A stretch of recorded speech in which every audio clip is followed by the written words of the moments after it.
Во Куманово традиционално одбележан 17 март, денот на крводарителството. Надлежните од Црвениот крст и одделението за трансфузиона медицина при Кумановската болница доделија благодарници на повеќекратните крводарители од Куманово. Оние кои дарувале крв по 10, 25, 50 или 75 пати. Иако се задоволни од собраните крвни единици на годишно ниво, надлежните настојуваат бројот на крводарувања да биде уште поголем. Младите даруваат доста крв, макар да не можеме да бидеме сосема задоволни.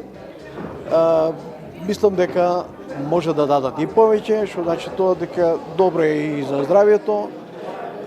Да се дарува крв, нормално сите оние кои ги задоволат критериумите за крводарување треба да се вклучат, зашто ова е едно навистина големо хумано дело за добробит и на нив и на заедницата. Доктор Лилијана Славковска од одделот за трансфузиологија вели дека бројот на крводарители постојано расте и истакна дека секој кој е здрав може да дарува крв.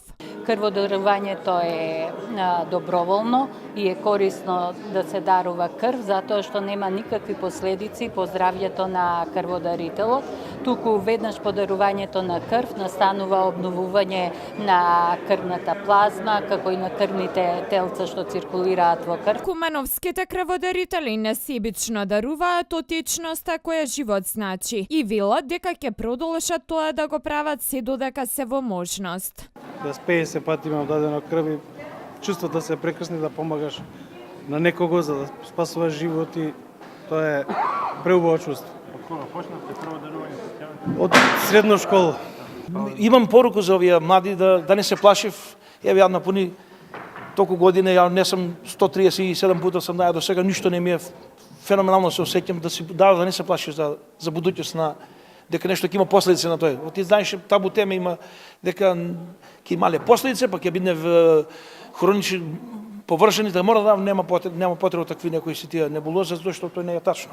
Сите присутни истакнаат дека и натаму ќе се заложат за организирање на што е можно повеќе крводарителски акции, за да се спасат што е можно повеќе животи.